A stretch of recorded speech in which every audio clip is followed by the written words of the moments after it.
Buenos días y buenas tardes a todos, como os decía. Me gustaría comenzar agradeciendo a Patricia Ceballos y a Begoña Señor del Sevier la confianza que han depositado en mí y a Saira Ayala el apoyo que nos va a ofrecer esta tarde. Miles de gracias por todo una vez más.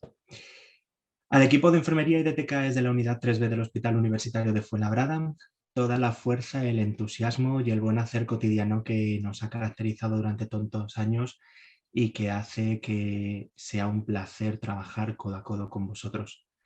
A Diego Malón y a Beatriz Losada, oncólogos del hospital, por ayudarme a preparar este caso, y a todas las enfermeras y TKs porque hacen que me sienta muy orgulloso de la profesión que ejerzo. A todos vosotros, miles de gracias. El caso que os vamos a presentar es un caso real que tuvimos en la planta hace algún tiempo. Voy a hacer primero una presentación como nos lo suelen plantear a nosotros y lo solemos recibir. Llega a la unidad de hospitalización 3B del Hospital Universitario de Fuenlabrada, una paciente de 42 años procedente de urgencias generales, que ingresa por complicación de cirugía, esta se la realizó hace un mes, por complicación de cirugía infecciosa de un seroma con celulitis en el lecho de la mastectomía y linfedema, dolor lumbar y desnutrición. En principio, antecedentes importantes, ninguno. Otros juicios clínicos: alopecia, astenia, neutropenia febril mantenida, anemia, onicólisis, neurotoxicidad a nivel de manos y pies, y en principio ahí os dejo.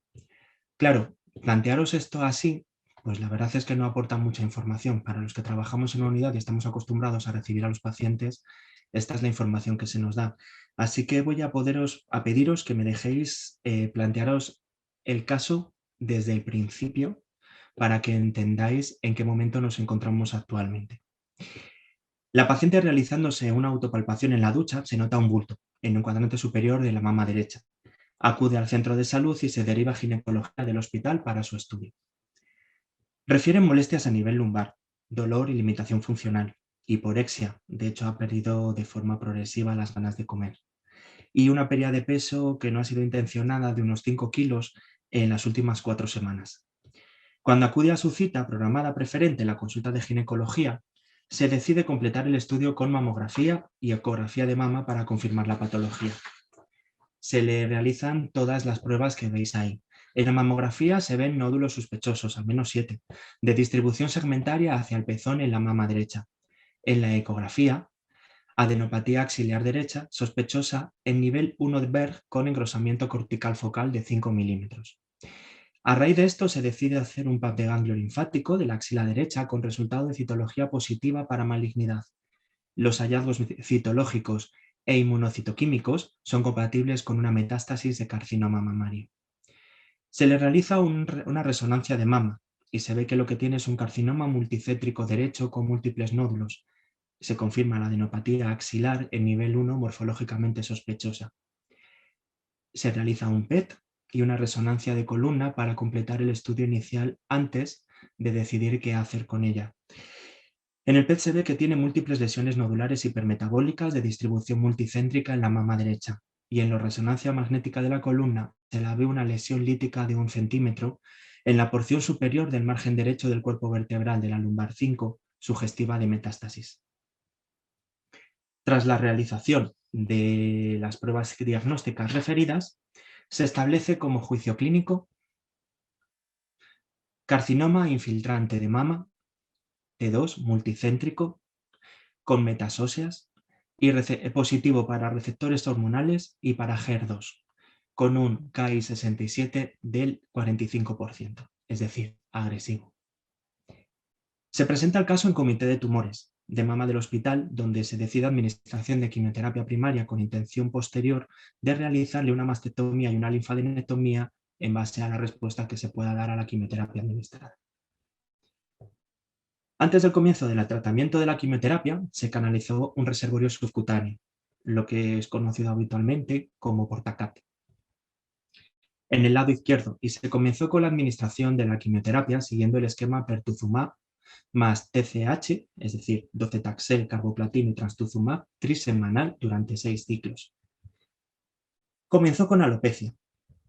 al final de la segunda semana del primer ciclo. La astenia se producía a los 10 días de cada ciclo aproximadamente. Neutropenia febril tras el primer ciclo, por lo que se utilizaron factores estimulantes profilácticos con mejoría de la sintomatología. Tras 4 ciclos, desde el comienzo de la quimioterapia, presentó anemia que hubo que manejar con hierro y también onicólisis y neurotoxicidad a nivel de manos y de pies. Tras los 6 ciclos, se volvió a realizar un PET, viendo una respuesta metabólica completa tanto del tumor primario como de la afectación ósea de la lumbar 5, por lo que, siguiendo las recomendaciones que había dado el Comité de Tumores, se procedió a la realización de la mastectomía derecha y la linfadenectomía correspondiente, viendo una respuesta parcial y una afectación de 4 de 16 ganglios analizados, por lo que se decidió mantener el trastuzumab cada 3 semanas hasta que hubiera una progresión del cáncer o hubiera una limitación por la toxicidad, y se decidió añadir al trastuzumab el bloqueo hormonal con letrozol. Enfermería realiza el protocolo de acogida y recepción y la planificación de los cuidados. Os dejamos la primera de las preguntas de la sesión. ¿Qué se entiende por cuidados enfermeros? Patricia, ¿les planteamos las posibles opciones? Mirad, las 3 respuestas que os hemos inicialmente planteado son las siguientes. Primera, toda acción dedicada al paciente en el proceso de su enfermedad.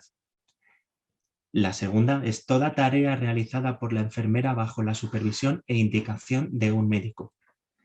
Y la tercera es toda acción, información, etcétera, que el paciente pueda ser, vamos, no me la habéis quitado ahora mismo de la pantalla y no la veo, pero bueno, toda acción, tarea o información que permita la administración de un cuidado para el paciente o su entorno durante el proceso de la enfermedad, que por lo que veo esta es la que ha tenido la máxima puntuación. En todas ellas hay matices que podríamos argumentar, pero me gustaría dejaros la pregunta y las posibles respuestas en el aire hasta el final para poder reflexionar un poco más sobre este tema. Antes de planificar cualquier cuidado enfermero, debemos recoger toda aquella información que nos permita conocer las necesidades del paciente. Los juicios clínicos ya los tenemos, nos los han dado, es por lo que se supone que el paciente ha ingresado en la unidad, pero no las necesidades que realmente tiene el paciente. Para ello realizamos una valoración de enfermería siguiendo una de las metodologías enfermeras más habituales. Hemos escogido el sistema que usamos en el hospital, que es la valoración de las necesidades de Virginia Henderson. Para todos aquellos que no estéis familiarizados con este tema, vamos a enseñároslo. Patricia, ¿nos puedes decir acerca de Virginia Henderson si tenemos algo en Clinical Key? Sí, por supuesto. Y es aquí donde vamos a retomar un poco lo que es Clinical Key. Como muchos de ustedes conocen la plataforma de Clinical Key, hemos añadido no hace mucho contenido también especializado en enfermería. No todos los hospitales en España ni en el resto de Latinoamérica lo tienen, pero sin embargo al final pondremos también un correo electrónico por si quieren más información sobre ello. La diferencia sobre Clinical Key es la siguiente, que nos va a aparecer en la opción de, dentro de todos los contenidos, la opción de contenido en enfermería. Como vemos, aprovechamos todo el contexto que tenemos de diferentes tipos de contenidos y diferentes especialidades dentro de Clinical Key, aprovechamos también para incluir la enfermería, la cual va a tener su espacio para poder revisar tanto las revistas como los libros específicos en el área de enfermería, y como en este caso vamos a hacer una búsqueda muy específica en enfermería. En este caso hemos tomado lo que nos ha comentado Óscar en este momento y va relacionado con la valoración del paciente de Virginia Henderson. Y directamente hacemos la búsqueda específica en los contenidos de enfermería. Como vemos, ya directamente es como si hiciéramos una búsqueda dentro de Clinical Key, como siempre, pero con la diferencia que en las especialidades nos van a salir aquí en el lado izquierdo marcadas estas que están dentro del contenido de enfermería, como hemos comentado al inicio de Clinical Key. Bien, en este caso, bueno, tenemos varios varios resultados y el primero que me aparece, ¿vale? Si es que vamos a estos resultados, es el de introducción y en el cual pues tenemos las diferentes valoraciones que según me parece esto era lo que estaba buscando, ¿cierto, Oscar? Efectivamente. Bien, si seguimos, bueno, lo importante aquí, y antes de darle paso de vuelta a Oscar, es que no solamente lo vamos a poder ver en detalle, navegarse dentro de la propia información que tenemos vista en pantalla, también podemos acceder a descargar el PDF, lo que es este mismo texto completo para poderlo revisar sin necesidad de estar en línea y descargarlo tanto desde nuestros dispositivos móviles como en el propio ordenador. Y en el caso de que sea interesante, no solamente para guardarlo en nuestro perfil, sino para poderlo compartir con nuestros colegas, siempre tenemos la opción de guardar contenido dentro de una etiqueta que creamos, ¿vale? Sobre, en este caso, pues valoración del paciente y podemos guardarlo y poderlo acceder en cualquier momento. Pero bueno, lo más importante aquí es esta valoración y lo que nos vayas a contar sobre esta paciente. Vuelvo a ti, Oscar, y a la presentación. Vamos a comenzar con la valoración siguiendo la metodología que acabamos de ver. Sabéis que Virginia Henderson tiene 14 necesidades. Nosotros, por circunstancias, solo vamos a analizar 10. La primera es la respiración y la circulación. La paciente se encuentra en ingreso eupneica, no refiere episodios de disnea. No presenta tos ni expectoración anómala, no tiene hábitos tabáquicos previos. La saturación de oxígeno es basal, no presenta tiraje costal ni abdominal, no hay sibilancias y no hay alteración de la perfusión distal. Alimentación e hidratación. La alteración importante de la nutrición refiere tener astenia importante, mal sabor de boca y gran sensación de asco, no llega a las náuseas. Pérdida de más de 6 kilos durante los últimos 2 meses. Refiere haber estado siguiendo dietas restrictivas para perder peso a lo largo de su vida, durante la administración de la quimioterapia también, porque ella siempre ha querido estar guapa y delgada, y insisto, estas son palabras reales de la paciente. Actualmente refiere hiporexia. No hay alergias alimentarias y no hay alteraciones de la dentición ni odinofagia inicialmente. La necesidad número 3, la de eliminación, no náuseas ni vómitos en el momento del ingreso, patrón de eliminación alterado y un estreñimiento. La última deposición fue hace 2 días con patrón habitual cada 48 horas con heces duras. Patrón miccional alterado, refiere micciones muy amarillas o dúricas, refiere escasa ingesta de líquidos por inapetencia. A nivel de la movilización, no hay alteraciones de la deambulación por el momento. La limitación funcional se relaciona con el cansancio permanente que tiene y la poca fuerza. En el domicilio hace vida, cama, sillón, sale lo estrictamente necesario a la calle con acompañamiento de su hermana como principal apoyo. La quinta de las necesidades es la del reposo y el sueño. Patrón del sueño descanso alterado por patrones al conciliar el sueño. Sueño farmacológico, aunque refiere que no la sirven para nada. Las pastillas. Realiza sueños a lo largo del día en el sofá mientras ve la televisión. Sensación de cansancio mantenido importante que llega a limitar las actividades de la vida diaria. La necesidad número 6, la de vestirse y desvestirse, se considera una persona autónoma. No precisa de ayuda para vestirse ni desvestirse porque se ha acostumbrado a usar ropa cómoda. No invierte mucho tiempo en elegir ropa ni en combinarla. Refiere tener sensación de gran dejadez desde que pasó aquello. Ya no le importa cómo la vean. Tiene pelucas y pañuelos que se pone principalmente cuando llegan sus hijos a casa. No se ven a su llegada a la planta. Confirma no haberlos llevado al hospital porque no le importa que la vean fea como es ella. Refiere que antes era una persona muy coqueta, que nunca salía de casa sin arreglarse ni maquillarse, pero que ahora ha perdido las ganas de todo eso. Termorregulación, necesidad número 7. Alteración de la termorregulación relacionada con la pérdida de masa corporal y cuadro de desnutrición. Refiere ser una persona muy friolera. Y necesitar de ropa adicional para combatir el frío. Solicita un par de mantas nada más llegar a la unidad para la cama. Necesidad número 8. Deshidratación tegumentaria importante principalmente en miembros superiores y miembros inferiores. Alopecia referenciada por la paciente desde el comienzo de la quimioterapia, así como alteraciones en las uñas, quebradizas y muy ásperas. Alteraciones de la sensibilidad y parestesias en manos y pies relacionadas con la quimioterapia que le ha afectado mucho. Cicatriz de la mastectomía con seroma y celulitis en mama derecha, exudado seroso abundante, cicatriz con protusión al exterior. La paciente refiere no querer verse el pecho, lleva 6 meses sin mirarse al espejo. Portadora de un reservorio venoso subcutáneo permeable y refluyendo, canalizado en urgencias generales previo al ingreso, no muestra signos de infección ni zonas ulceradas. Presencia del linfedema en miembro superior derecho. Necesidad número 9, seguridad. Paciente consciente y orientada en las 3 esferas, independiente para las actividades de la vida diaria.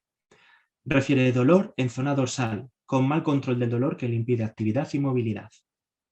Y la necesidad número 10, actitud poco colaborativa. Refiere estar muy cansada y no querer ser molestada.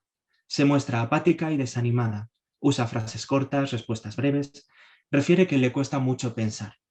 Refiere que únicamente no para de darle vueltas a la cabeza a todo.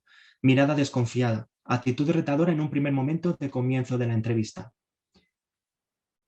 Dentro de las actividades que la enfermera como profesional pone en funcionamiento se encuentra la identificación de las necesidades, la valoración y la priorización de las mismas, el reconocimiento de las estrategias de afrontamiento del paciente y su entorno, la afectación emocional secundaria al proceso patológico, la administración de tratamientos, la indicación y la enseñanza de estrategias. Pero al momento de llegar y ante el cansancio que refiere la paciente, no seguimos con la valoración de las otras 4 necesidades que nos faltaba. La haremos a lo largo del resto de los días. Una vez realizada la valoración enfermera y teniendo en cuenta los juicios clínicos, podemos realizar la detección de esas necesidades que nos llaman más la atención y podemos priorizarlas. En este caso en concreto nos encontramos con una presencia del rol del enfermo, como aspecto importante que condiciona tanto su sensación de dependencia como otros aspectos que van relacionados y que dependen directamente de ello. No salir de la cama, la falta de energía, los problemas de insomnio, la sensación de inutilidad. El problema de la desnutrición, generada principalmente por una negativa y una hiporexia, una negativa a la alimentación y a la ingesta y una hiporexia, y que condiciona de forma importante pues, también el rol del enfermo. Ese problema, la verdad es que es un poco retroalimentado, tanto el rol del enfermo con la desnutrición como la desnutrición con el rol del enfermo. Por otro lado, nos encontramos el seroma de la mama, que precisa de una intervención tanto física directa como de medicación antibiótica y de curas diarias. El linfedema también, del miembro superior derecho del que hemos hablado, y lógicamente, y ocupando la mayor parte del tiempo de trabajo, la administración de medicación a la paciente, así como el cuidado de los accesos venosos como son el reservorio subcutáneo. Administración de medicación, pues como podéis ver ahí, tanto el tratamiento de hormonoterapia como el anti-HER2, antibióticos, analgésicos, hidratación, nutrición parenteral, nutrición oral, etcétera, etcétera, etcétera. Bien, una vez analizadas las necesidades principales y teniendo claros cuáles son nuestros focos de trabajo y por lo tanto los cuidados derivados de ellos, hay que organizarse y hay que organizar el trabajo. Lo primero es consultar documentación, bases de datos, protocolos y procedimientos que justifican y argumentan todo lo que la enfermería va a hacer. Por otro lado, tenemos que organizarnos con el resto del equipo de enfermería para organizar aseos, pautas de medicación, planificar curas, planificar pruebas diagnósticas, etc. Y por otro lado, tenemos que trabajar con los demás profesionales en la organización, en la asistencia a la paciente. Hay que hablar con los médicos responsables, hay que hablar con los médicos que son interconsultados, como por ejemplo el servicio de ginecología para la valoración del seroma, con fisioterapeutas que vengan a hablarle y a trabajar con ella y a dar las recomendaciones sobre el linfedema, con el servicio de farmacia, con el servicio de radiodiagnóstico, etc. Como hemos dicho, la primera parte del trabajo supone saber qué y cómo debemos afrontar los cuidados. Vamos a escoger 2 de las necesidades detectadas y vamos a realizar una búsqueda, como hacemos habitualmente, para ver cuáles son las recomendaciones y sobre todo dónde hacerlas. Patricia, ¿nos podrías decir cómo buscar en Clinical Key, por ejemplo, información sobre el manejo de la desnutrición o del linfedema para que sepamos cómo abordar estos problemas? Sí, por supuesto.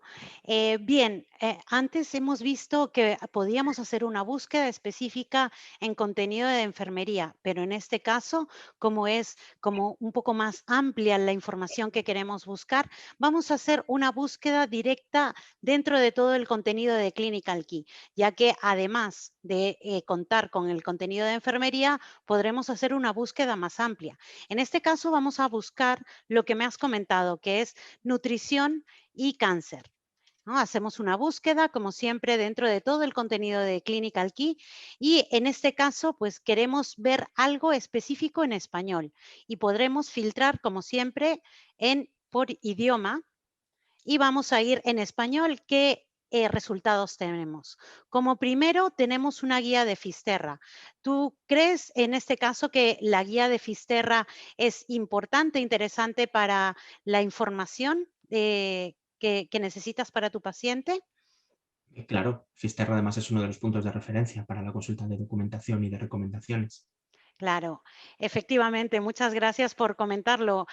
Nos sale toda esta información y como siempre podremos imprimir, descargar, en este caso como en formato PDF para poderlo guardar y tenerlo siempre a la mano con nosotros. Vamos a volver a los resultados, ¿vale? Que teníamos de español y en este caso sobre nutrición y cáncer y vamos a ir a un extracto de un capítulo de un libro, en este caso en la dietética, en la práctica médica, y en este caso pues nos habla sobre nutrición y cáncer, que también creo que puede ser muy interesante para tu paciente, Oscar. Sí, Sí, vale, perfecto.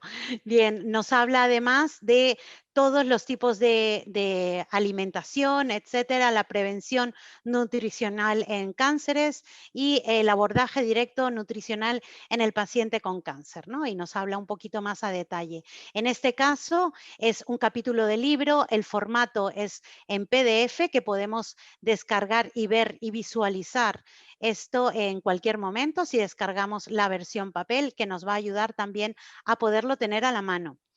Luego me comentabas que querías que hiciera una búsqueda sobre el linfedema. Vamos a ella. Linfedema dentro de todo el contenido de Clinical Key. Y dentro del linfedema tenemos, bueno, varios resultados, ¿no? En este caso dijimos además que lo más importante, linfedema, es hacerlo quizás en el área de enfermería por todos los resultados que nos salían dentro de Clinical Key. Y vamos a ir específicamente a ese contenido de enfermería y dentro de él hay específicamente un artículo sobre ejercicio, cirugía y un poco más información. Este artículo nos sale que está en inglés, ¿vale? Y seguramente que para muchos de ustedes pues nos dirán, bueno, es que tenemos algún problema con ver y leer contenido en inglés. Bueno, les voy a dar un truco ahora que nadie nos escucha. Y es que con el navegador, con Chrome, tenemos la posibilidad de poder ver la traducción de estos artículos en línea, pero siempre con el cuidado de que no es una traducción directa de Elsevier, sino que vamos, clicamos en el botón derecho y nos sale traducir a español. Y directamente podremos leer el artículo en línea, traducido obviamente por Google, ¿vale? Que quizás nos puede ayudar a la hora del idioma. Obviamente, la plataforma nos va a seguir dando la descarga del PDF en el idioma original, que en este caso es el inglés, pero de todas maneras, por si nos perdemos en algún momento, siempre tenemos esta posibilidad de poderlo ver en la traducción en español. Bueno, voy a regresar a ello y espero que esta información, Oscar, haya sido y pueda ser de mucha utilidad para tu paciente. Volvemos a la presentación. pues la verdad es que sí, porque claro, si no sabemos de qué estamos hablando, difícilmente los cuidados de los que nos encanta hablar los podemos llevar a cabo. Pues mirad, tras un mes ingresada la paciente mejoró bastante. Se pudo planificar incluso el alta al domicilio. Como se había planteado inicialmente en el comité de tumores y viendo que no había motivo para ese cambio de decisiones, Se comenzó con la radioterapia en el lecho de la mastectomía, continuando con su tratamiento anti-HER2 y antihormonal, y hormonoterapia, perdón. Os podéis imaginar que esto no fue sencillo. Conseguimos, dentro del rol que tenía y de esa lucha contra nuestra, o sea, dentro de nuestra lucha contra el rol del enfermo, conseguir que la paciente saliera de la cama. Eso fue ya todo un triunfo. E inicialmente conseguir también que fuera muchísimo más independiente. Tuvimos un mes entero que están insistiendo en la necesidad y en la importancia que tenía que la cama no fuera más que un recurso para dormir. Claro, respetando lógicamente las condiciones que tiene la paciente, pero que realmente son prioritarias la salida de esa cama para no seguir manteniendo una situación importante, incluso a nivel musculoesquelético. A nivel de la desnutrición hubo que trabajar mucho con la nutrición parenteral en un primer momento, luego ya cuando ya no fue necesaria porque fue recuperando fuerzas y fue mejorando tanto a nivel analítico como a nivel fisiológico, pudimos pasar a los suplementos hiperproteicos y nutricionales y al final, pues bueno, conseguimos que simplemente la dieta con un número pequeño de suplementos fueran suficientes y se mejoró un poquito el apetito. También hay que reconocer que la comida del hospital es comida del hospital, entonces que mejorara el apetito fue todo un triunfo. A nivel de lo que era el seroma de mama, tras la valoración de la ginecóloga y de ver un poco, también hubo que avisar a dermatología para que hicieran esa valoración y con el tratamiento antibiótico y las curas diarias por parte de enfermería se mejoró la situación del seroma de mama, de hecho incluso llegaba a desaparecer. Y la propia mejora de la cicatriz, de la mastectomía, también se pudo trabajar con ella a través de las recomendaciones que se la dieron. El linfedema también recibió información sobre ello y la administración de medicación, como podéis imaginaros, desde el segundo 1 se planteó como una opción y como una rutina de trabajo. Os podéis imaginar que el caso no fue sencillo, llevó muchísimo trabajo, pero se pudo ir a su casa en buenas condiciones. Por lo tanto, podemos establecer un criterio de éxito en el trabajo realizado. Con esto acabamos la presentación de este caso y con el regustillo del trabajo bien hecho. ¿O no? Mirad, lo más importante de todo esto, la paciente que ocupaba la habitación 28 tenía nombre y apellidos. Y una historia detrás. A lo largo de su ingreso pudimos ir descubriendo todo qué había detrás de ese rictus serio, asustado, que al principio incluso llegó a ser un poco retadora en sus primeros días. Y lo más interesante es que llegó a desdibujar una sonrisa que seguro que nos acordamos muchos de nosotros porque le iluminaba la cara. Cuando la fuimos conociendo, pudimos ir hablando con ella y lo más importante, descubrimos quién era Marta. Marta era una mujer de 40 años y Marta era madre de 2 hijos, de 8 y de 2 años. Al ingreso los niños se encontraban con su exmarido, ya que tenían la custodia compartida. El marido la estaba haciendo el favor de quedarse con ella mientras estuviera ingresada, aunque dentro de poco, y daba igual si hubiera salido o no hubiera salido del hospital, los niños tendrían que volver con ella y ella tendría que hacerse cargo de ellos. Marta era una mujer divorciada recientemente. Mantenía una mala relación con su marido, su exmarido, ya que él fue el que solicitó el divorcio tras la realización de la mastectomía porque ella ya no era una mujer completa. Marta era auxiliar administrativa en una empresa de venta de coches desde hacía más de 20 años. Marta se definía a sí misma como una persona alegre, soñadora, fuerte e independiente. Por eso la llamaba tanto la atención el no sentirse así en ese momento, cuando la recibimos en la planta. Marta tenía padres, 2 hermanos, 3 hermanos, perdón, siendo ella la segunda y manteniendo una buena relación con ellos. Aunque tenía más relación con una hermana, que era su hermana pequeña, que era la que realmente la servía de apoyo para todo, incluso en llegando a quedarse con sus hijos cuando tenían que irse de estar con su exmarido. Marta llevaba más de 6 meses sin mirarse al espejo. Cuando perdió el pelo le daba vergüenza salir a la calle porque todos se le quedaban mirando, porque veías cómo te miraban y sobre todo cuando pasabas a su lado notabas los codazos que la gente se daba quedándose mirándote y eso a ella le sentaba muy mal y la hacía sentirse hiper incómoda. Por ese motivo se negaba a llevar pañuelos ni pelucas ni nada. Y como no iba a salir a la calle así, se quedaba en casa. Pero Marta se sentía amputada.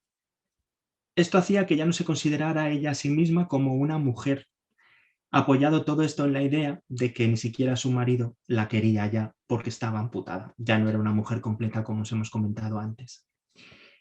Como podéis imaginaros, mucha de la sintomatología que Marta tenía presentaba unas condiciones y unas características que, aparte de estar motivadas por el tratamiento, que eso es un tema obvio y objetivo que no podemos modificar, pero que la cirugía y los efectos colaterales de la enfermedad habían aumentado. ¿Pero creéis que pueden justificar todo lo que le pasaba a Marta, ese tipo de situaciones, ese tipo de argumentos, le pueden llevar a la situación que tenía Marta, la que os hemos presentado en esta primera parte del caso? ¿Sabéis qué son los síntomas invisibles del cáncer? Bien, ¿qué son los síntomas invisibles del cáncer? Pues mirad, las tres respuestas que os hemos planteado son: primera, no existen los síntomas invisibles, siempre tenemos en cuenta todo lo que ocurre al paciente. La segunda es que son aquellos síntomas que no son tenidos en cuenta o que en muchas ocasiones simplemente ignoramos en la atención al paciente. Y la tercera es que son aquellos síntomas que intervienen en el proceso de curación y que afectan a la persona directamente. El grosso, si os habéis dado cuenta de las respuestas, corresponde a la segunda, aunque posiblemente la tercera también tenga gran parte de importancia. Mirad, vamos a andar un poquito en ellas. Saberse portador de un cáncer desencadena una reacción psicológica de crisis vital. Surgen conflictos intra e interpersonales. Se deteriora la capacidad de relación con el entorno y el mundo de cada uno se dificulta. Y se dificulta sobre todo la toma de decisiones. Todo ello hace que nos encontremos ante una persona que se halla en una situación muy difícil, complicada y dolorosa, y que tiene miedo y que tiene muchas dudas. Tiene que afrontar múltiples decisiones, su calidad de vida puede estar muy disminuida y puede llegar, y si no lo está, va a llegar a estarlo. Antes del juicio clínico del cáncer, su gran preocupación podría ser irse de vacaciones. Ahora su mundo se centra en el cáncer, en sus efectos, en los miedos que tenemos y sobre todo en aquellos que nunca han formado parte de nuestra vida y por lo que no hemos tenido nunca que afrontar. Los principales síntomas del cáncer son emocionales. Nacen con la duda del comienzo, se afianzan con el diagnóstico, se sienten con el tratamiento y no se olvidan porque siempre pueden volver a producirse de nuevo. Si grave resulta la enfermedad, más grave resulta a veces la actitud de todos aquellos que los rodean. Las emociones son parte del ser humano, son reacciones a pensamientos. Cuando una persona experimenta una emoción, lo más sano sería dejarla desahogarse, animarla a reconocerla y, según el contexto, a expresarla. Las emociones no son ni buenas ni malas, no son ni positivas ni negativas, solo son una expresión necesaria del ser humano. Y es importante que la persona pueda expresar lo que siente para desahogarse, para reconocerlas y ser capaces de afrontarlas como un mecanismo positivo de recuperación emocional. Cuando la enfermedad se vive como algo vergonzoso, culposo o deshonroso, se generan muchas veces los sentimientos de soledad y de aislamiento, y los pacientes expresan a menudo un malestar al recibir comentarios, sobre todo que implican lástima, compasión, pena. Mantener una actitud de escucha activa posiblemente sea una de las mejores herramientas que podemos usar en esos casos. El miedo puede considerarse una constante en las distintas etapas de la enfermedad. Tiene un carácter universal e influye en todos los pacientes que se van a ver afectados en mayor o menor intensidad, lo que genera una situación de estrés importante. Además, hay otra cosa que también se relaciona con los síntomas invisibles del cáncer, que es el denominado cansancio oncológico. Este es uno de los síntomas más frecuentes e incapacitantes de la persona enferma. Afecta a las dimensiones física, afectiva, cognitiva del individuo y se relaciona con el cansancio que la persona tiene por el mero hecho de sentirse, verse y estar enferma, pero además de forma continua y sin un viso en un futuro de dejar de estarlo. Solo me gustaría plantearos una cuestión más. Los síntomas invisibles del cáncer no son solamente para los pacientes y para sus familiares y su entorno. La enfermera no está ajena a estos aspectos y a estos síntomas invisibles. Como persona los sufre, los vive, los afronta como puede, como sabe o como quiere. Es común que nos veamos invadidos por múltiples emociones y sentimientos al realizar los cuidados a nuestros pacientes, y es por ello que también debemos reconocer que ellos son susceptibles de padecer, o sea, que la enfermera es susceptible de padecer estos síntomas invisibles y debe prepararse para ellos. Esta diapositiva que tenéis ahora mismo, y si os planteáis lo que os acabo de contar y os planteáis un poco quién es Marta y os planteáis un poco todo lo que os hemos contado, posiblemente sea, aparte de la parte física y fisiológica del cáncer, el mundo según lo ve Marta. En la pérdida del pelo fue algo que fue muy importante para ella. Siendo una persona muy coqueta a la que le gustaba pintarse, la pérdida de su pelo supuso un trauma bastante importante. Las cejas ya no estaban y no quería pintárselas como una puerta, así que dejó de hacerlo. De hecho, dejó de mirarse al espejo, porque aquella que había delante ya no era ella. Todo esto se acrecentó con el divorcio de su marido y esa gran frase que era la de "ya no eres una mujer completa", que posiblemente fue una de las mayores puntillas que pudo recibir. La situación con su exmarido la dejó muy marcada a todos los niveles. De hecho, cuando ingresó, su hermana se tuvo que hacer cargo de sus hijos porque, os acordáis que os decía que el marido se los iba a devolver independientemente de si estaba o no estaba en el hospital, pero lógicamente los niños en el hospital no se pueden quedar. Así que hubo que ponerse en contacto con su hermana para que se hiciera cargo de ellos. Entre la hiporexia de los tratamientos y la situación emocional se gestó una negativa a la ingesta porque no le apetecía comer, no tenía hambre. Incluso llegamos a presenciar la existencia de náuseas anticipatorias cuando llegaba a la comida. La delgadez a la que había llegado al principio generó la necesidad de administración de nutrición parenteral, como ya os comenté antes, cosa que a ella la agobiaba porque eso quería decir que se iba a morir, ya que eso simplemente se les ponía a todas aquellas personas que estaban en fase terminal. Se veía como alguien inútil. Las alteraciones palmoplantares y las continuas caídas de los objetos que portaba la hacían sentir a alguien que ya no tenía ninguna función y que si se le caían los objetos simplemente cómo se iba a poder hacer cargo de sus hijos si no podía cuidar de ella misma. Y sin embargo, en contraposición a lo anterior, Marta se sentía que tenía que salir adelante. Sus hijos eran como su principal herramienta, su principal fortaleza y su mayor motivo de esperanza. Siempre había sido una persona muy fuerte y encontraba aquí un aspecto bastante dicotómico porque si antes era una persona fuerte y ahora no lo era, esto ¿por qué podía ser? Entonces eso también era un tema que a ella la torturaba bastante todos los días y sobre todo por las noches. Bueno, pues habiendo podido acercarnos un poco a la visión de Marta, todo esto que os hemos contado es lo que ella nos refería.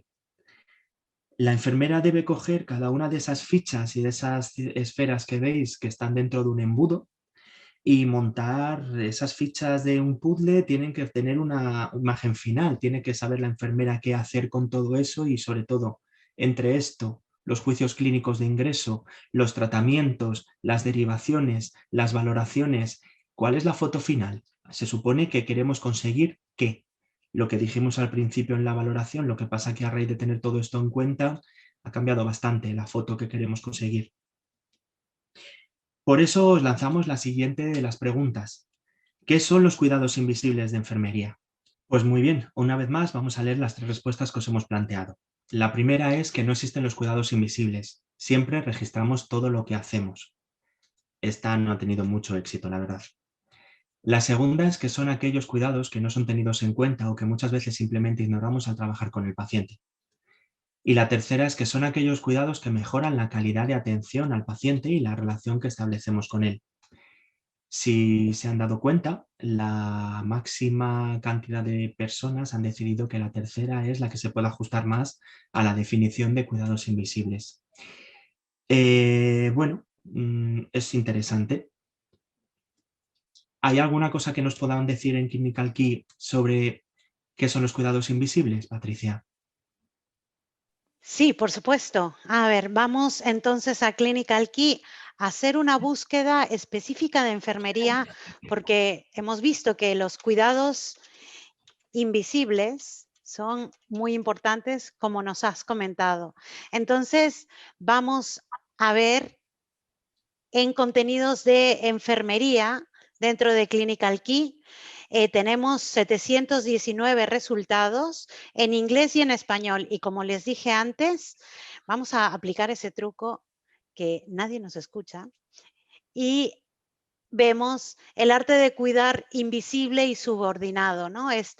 Lo vi antes y me pareció que puede ser muy interesante para leer, bueno, todos los resultados que nos hablan ahí, ¿no? El arte de cuidar invisible y subordinado, un poco sobre toda la información y todo lo que va relacionado con este tratamiento. Como vemos, pues tenemos este texto que nos puede ayudar también a ver un poco más información sobre el arte de cuidar, ¿no? Y otros resultados también que tenemos aquí y que pueden servirnos de mucha ayuda, ¿no? Para lo que tenemos también dentro de la opción de enfermería, como hemos comentado, dentro de Clinical Key. Bien, espero que esta información también te sea de mucha utilidad, Oscar. Seguimos entonces con la presentación. Lo que vamos a hacer, si os parece, es presentaros los cuidados invisibles de enfermería, que encima es el motivo por el que el tema que da título a nuestra ponencia de hoy. Lo más divertido, interesante e irónico es que los cuidados invisibles parecen considerarse cuestiones vanas, carentes de importancia, que además suponen una mayor implicación, pero que en consecuencia se consideran una carga extra de trabajo o un poco relacionado con el UCT. Es muy interesante este concepto porque mientras que la enfermería no se plantea que su función principal no es solamente la administración de un antibiótico, sí entra en conflicto cuando tiene que plantearse que tiene que relacionarse con los pacientes y que trabajar con las personas lleva implícitas una serie de relaciones que son muy interesantes. Cuando la enfermera esto lo lleva a cabo, no tiene dónde o cómo plantearlo y de hecho es un tema bastante ignorado. Enfermería lo hemos definido siempre todos los profesionales como el arte de cuidar. Consideramos que cuidar es uno de los mayores retos que un ser humano puede ejercer, ya que supone compartir con otra persona una visión muy concreta de la vida en todas sus dimensiones y en momentos donde esa visión está muy condicionada por la situación en la que se encuentra la persona.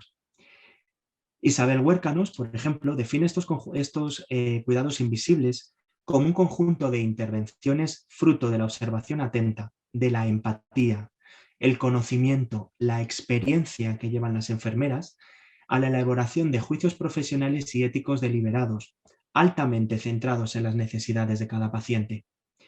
Son imponderables e intangibles y se entienden como una nueva dimensión de las tareas del cuidar al estar basados en la humanización y en la dignidad. En ellos hay implicadas diferentes dimensiones del cuidado. El fomento del autocuidado y de la autogestión, la relación de confianza y de seguridad, el apoyo emocional, la escucha activa, el confort, la ética, el respeto, la intimidad, la presencia cuidadora y la imagen de la enfermería dentro del propio equipo. Suponen tiempo de trabajo y tienen un impacto positivo tanto en el bienestar como en la autonomía y como en la seguridad de los pacientes. Según Candela Bonil, fomentan la relación enfermera-paciente ya que favorecen una mayor confianza y respeto, consiguiendo una mayor colaboración e implicación en el proceso de cuidado. No podemos olvidar otros tipos de cuidados invisibles en enfermería, como son la investigación, la docencia, la gestión, pilares en los que se fundamenta la profesión. Habitualmente a la enfermera se le plantean escenarios de trabajo complejos que debe desdibujar para poder conseguir que sean lo más sencillos y abordables posibles. Sus actitudes y sus aptitudes son puestas al servicio de su profesión y de los cuidados que debe impartir. Debe ser docente, investigadora, educadora, cuidadora, gestora y además ser buena profesional.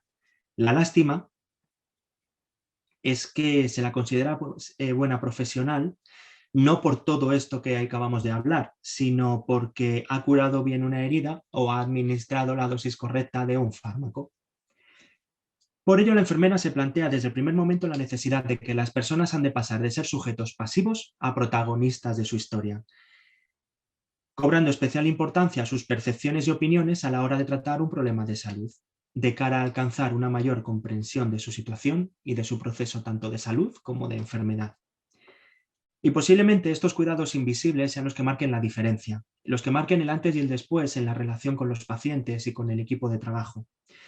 Favorecen un clima de mayor confianza en el que la persona se encuentra a gusto para expresar de forma espontánea todo lo que considera importante desde su punto de vista, favoreciendo de esta forma que sus dudas y sus miedos sean resueltos por parte de los profesionales. Como podéis imaginaros, según todo lo que os acabo de contar, las áreas de trabajo enfermero han variado un poco. Hemos de intervenir en situaciones en las cuales hay que aplicar primeros auxilios psicológicos, es decir, tenemos que intervenir en crisis y tenemos que intervenir en momentos muy álgidos y emocionalmente muy potentes. Si sabemos hacer una RCP, también deberíamos saber hacer una RCP, pero psicológica. Y eso es bastante importante aprenderlo. Tenemos, lógicamente, que trabajar con los juicios clínicos y con los motivos de ingreso, que es lo que ha llevado el paciente a nuestras manos y a donde tenemos que trabajar con ellos. Hay que potenciar su empoderamiento a través del uso de la comunicación y de la información para la toma de decisiones informadas. En muchas ocasiones hay que generar motivación al cambio, como ocurre con el concepto básico de la educación para la salud. Y algo tan tonto como empezar a meter la semillita de que muchas de las veces necesitamos motivar ese cambio es lo que pone en funcionamiento todos los recursos del paciente para potenciar el cambio y por lo tanto todo este área del que estamos hablando se ve iniciada o hay un segundo 1, un minuto 1 en el cual poder empezar a trabajar desde una perspectiva diferente. Es de vital importancia generar rutinas en el trabajo enfermero, pero y en los pacientes, dentro de los hospitales, dentro de las consultas, dentro de las residencias, porque las rutinas hacen a las personas sentirse seguras y cuando se sienten seguras generan motivación al cambio y generan empoderamiento. Lógicamente, nada de esto tendría potestad y tendría valor si no potenciáramos la participación activa de las personas en todos los procesos de su proceso de enfermedad y de salud, valga la redundancia, y en la toma de decisiones. La educación para la salud ya hemos hablado de ella. La protección de la intimidad del paciente, no solamente a nivel físico, a nivel corporal, a nivel de datos, a nivel de información, a nivel de escenarios privados donde poder hablar con la paciente, a nivel de respeto hacia su persona, que al fin y al cabo es la parte más íntima de cada uno. Y nada de esto, lógicamente, todo esto que hemos dicho anteriormente se va a ver llevado a cabo si no somos capaces de establecer habilidades de comunicación y no las tenemos ni las desarrollamos, y mucho menos si la escucha activa no forma parte desde la base de nuestra formación. Si os dais cuenta, la enfermera necesita y está formada en todo esto, aparte de la administración del antibiótico más puntero que tengamos en el mercado. Es decir, todo esto forma parte de las cargas de trabajo de la enfermera. A modo de resumen, os diría que es importante recoger la idea inicial de que cuando aplicamos estos cuidados invisibles, no condicionamos la carga de trabajo o la implicación de la enfermera, puesto que es algo innato a la profesión. Es importante que entendamos que el cuidado planificado, realizado, evaluado, se basa en estrategias de afrontamiento. Respeta los juicios y las creencias del paciente y del profesional. Se condiciona por las percepciones, por las emociones y por las experiencias de la persona y su entorno, y se basa en la ética enfermera que describe las acciones llevadas a cabo. Esto que os acabo de contar es lo que correspondería al primer apartado, el de los cuidados. Los cuidados, cuando son elaborados por parte de la enfermera, hay que tener tantas áreas al mismo tiempo puestas en la balanza para sopesar los beneficios y los perjuicios y tener justificaciones y argumentaciones que los defiendan, que no son muchas veces fáciles de poder implementar. Ahora bien, nos encontramos que realmente luego hay que generar, hay que destapar, hay que visibilizar, hay que fomentar, llamarlo como queráis, que esos cuidados invisibles forman parte de la acción terapéutica, que como hemos dicho se basan en la empatía, en la observación atenta del paciente, en la presencia cuidadora de la enfermera ante el paciente, ante su entorno y ante el equipo de trabajo.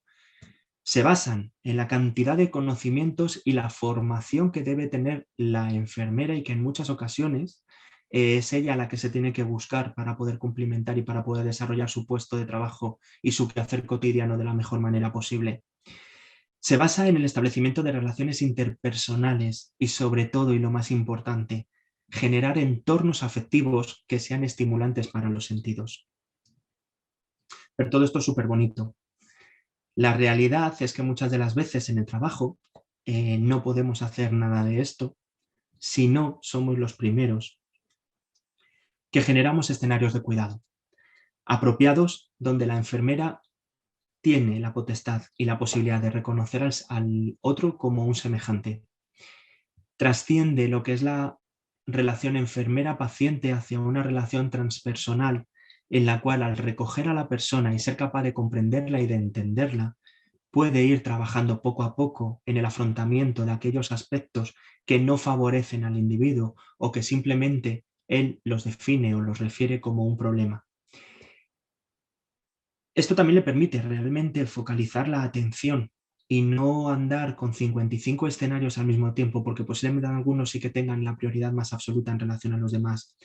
Pero lo más importante de todo, al fin y al cabo, es que conseguimos la resignificación de las diferentes situaciones por las que pasa el paciente, y eso sí que supone la mejora del afrontamiento que la persona, el entorno y hasta la propia enfermera puede plantear en el proceso de cuidados que desarrolla con los pacientes.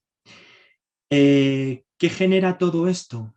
La elaboración de un cuidado, la implementación del cuidado invisible y llevarlos a cabo a través del planteamiento de un escenario de cuidados.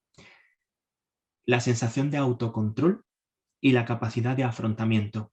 Y estas dos últimos puede que sean parte de de la mayor importancia que le podemos dar al trabajo que desarrollamos. Y esa parte es lo que sí que en muchas ocasiones podemos desarrollar como objetivo de éxito. Después de todo lo que hemos hablado, recogemos la pregunta que al principio habíamos dejado un poco en la nube, sobre qué son los cuidados enfermeros. Os la volvemos a lanzar. La primera de las respuestas sobre qué son los cuidados enfermeros, y a tenor de lo que hemos estado contando hasta ahora, hace referencia a que son un conjunto de intervenciones que tienen que ver con la observación atenta, la empatía, el conocimiento y la experiencia profesional de la enfermera. Por otro lado, hacen referencia a la segunda respuesta a que es una característica humana, un imperativo moral, relaciones interpersonales y una acción terapéutica propia de las enfermeras. En un tercer punto, o en una tercera respuesta, es un conjunto de diferentes dimensiones del cuidado: relación de confianza, apoyo emocional, presencia cuidadora, cuidados técnicos y conocimientos propios de la enfermera. Y la cuarta respuesta es que todas son ciertas. Pues yo posiblemente comparta la opinión que tengo con todos aquellos que habéis dicho que todas son ciertas. Posiblemente esta es la única respuesta a la que me habéis visto que me uno a vosotros.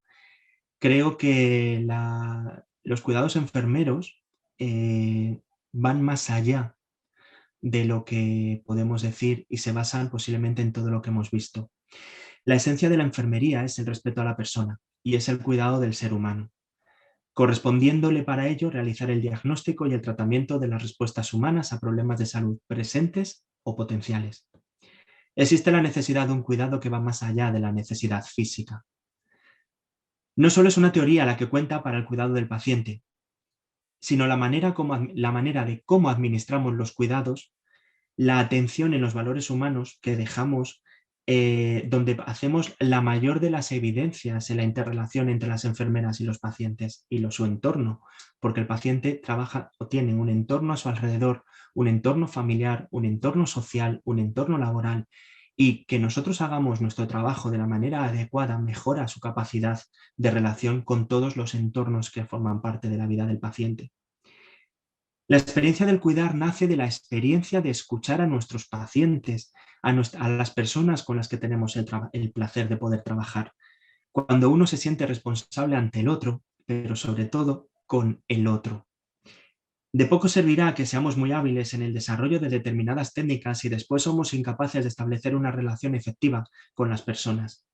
No debemos olvidar que el mundo asistencial, por definición, es un mundo humano. Por tanto, es preciso que junto con el avance tecnológico vengan otros avances en lo relacionado con la comprensión de la enfermedad desde el punto de vista de las personas que la padecen, de sus entornos y desde la perspectiva de la enfermería. Al mismo tiempo, es importante incidir en el reconocimiento que deben tener los cuidados invisibles en las cargas de trabajo de los profesionales. Seguir manteniéndolos en un segundo lugar es negar la existencia de la persona y las necesidades y exigencias que habitualmente le suponen a la enfermera la realización de estos cuidados que se definen como base de su trabajo cotidiano. Y además, lo más importante, que muchas de las veces es el resumen del trabajo que hacemos las enfermeras en relación a los cuidados con la enfermedad, es que lo importante no es que el paciente afronte la enfermedad, que eso es una máxima que vendemos y que se vende a máximos niveles, cuando ¿quién está preparado para enfrentarse a afrontar una enfermedad? Las enfermedades es bastante complicado llegar a afrontarlas, sobre todo por lo que llevan y la carga, por lo que llevan asociado emocionalmente y sentimentalmente, espiritualmente, laboralmente, etc.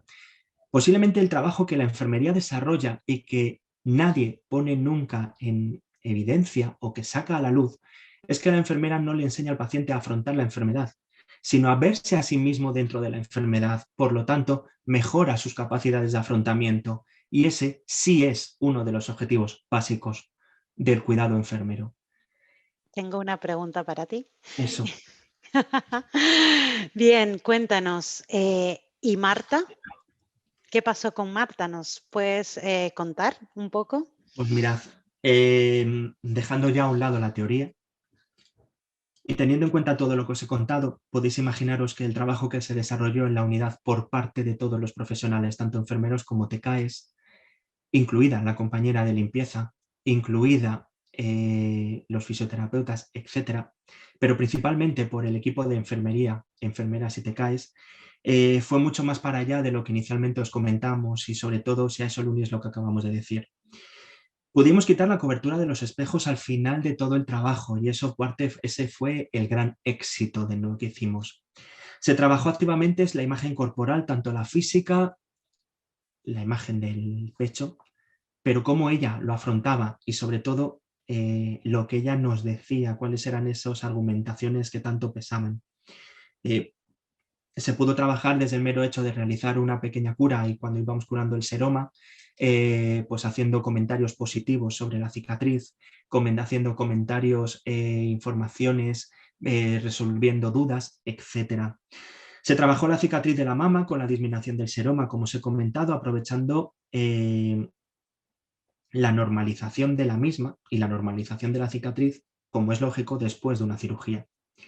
Se fortaleció la visión de sí misma a través de sus propios recursos y sus capacidades de afrontamiento, es lo que tiene conocer a una persona y acercarte a ella.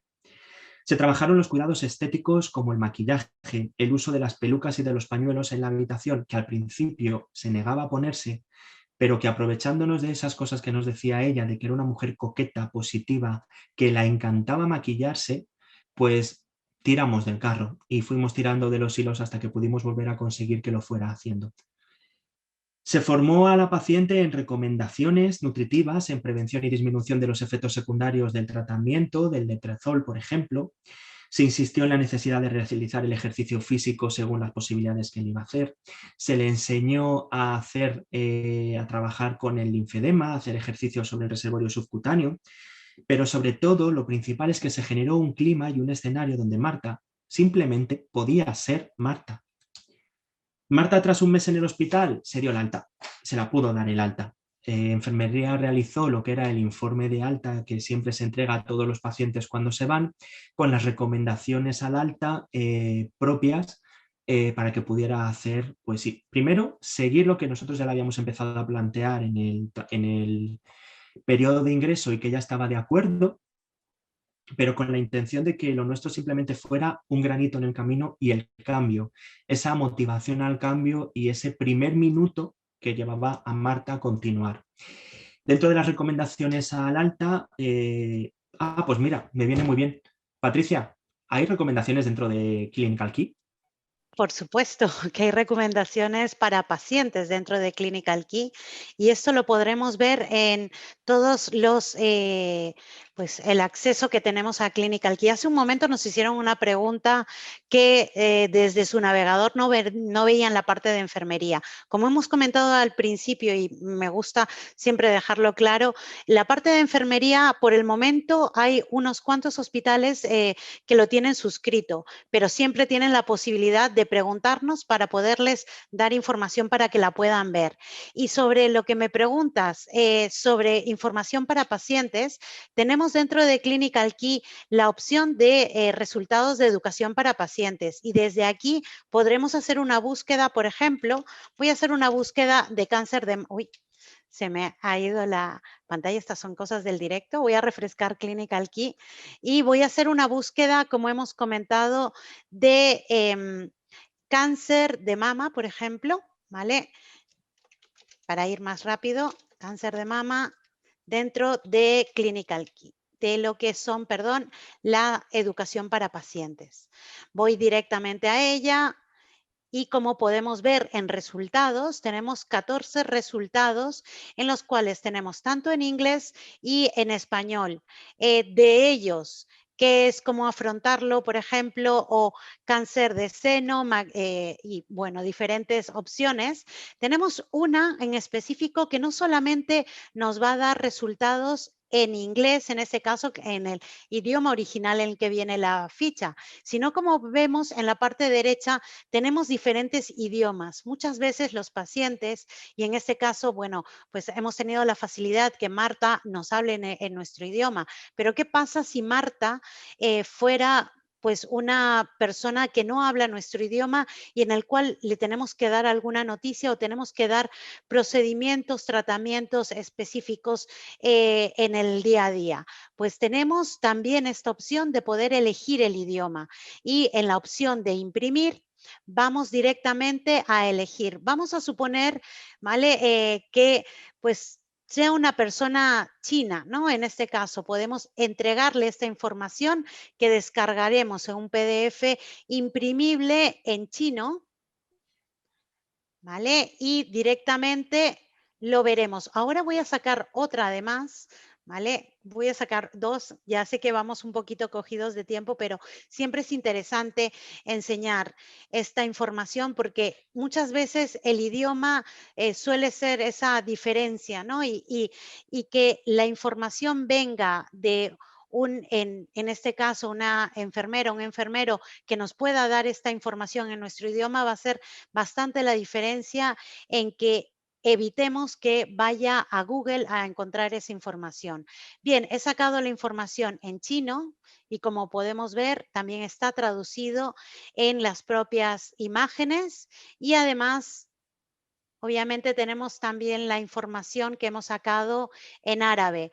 Hemos visto la información en inglés, pero en español obviamente también existe. Y esto es lo último que voy a sacar para que lo vean, que efectivamente desde Clinical Key tenemos esta variedad de idiomas y una variedad no solamente de enfermedades, sino como hemos dicho, procedimientos o además cómo podemos pautar algunas medicaciones que son un poco más difíciles de poder entregar desde aquí y podemos ver toda esta información.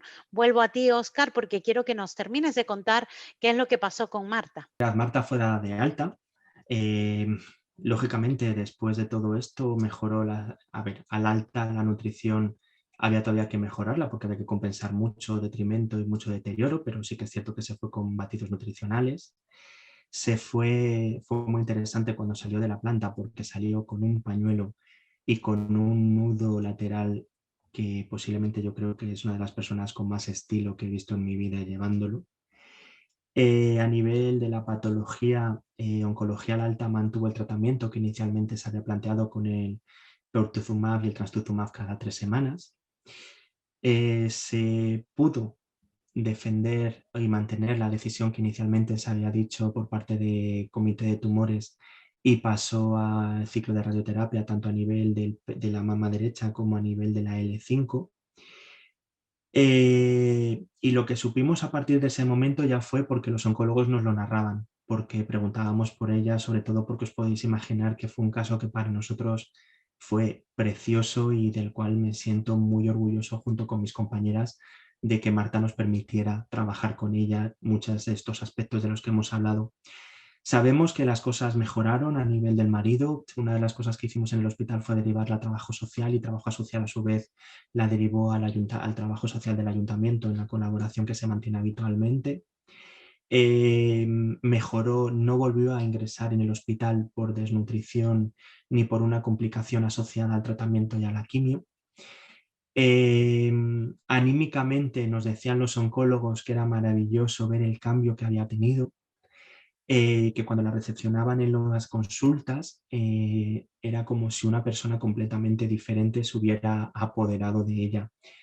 Y con todo el respeto del mundo os podéis imaginar que a mí personalmente como enfermero me llena de orgullo poder haber ayudado a generar ese cambio y haber colaborado en que Marta pueda seguir siendo la persona maravillosa, fantástica y estupenda que era. Ese es un motivo de orgullo, yo creo que para todos nosotros. Muchísimas gracias, Oscar, por este caso tan impresionante, ¿no? Todos conocemos a una Marta quizás cerca y saber que ha estado en buenas manos de tu equipo y de ti personalmente, pues siempre es gratificante. A la hora de que tenemos este tipo de estar en el hospital, siempre tenemos ese miedo, pero siempre tenemos al lado una enfermera, un enfermero que nos da la mano. Clinical Key Enfermería, tu recurso de confianza.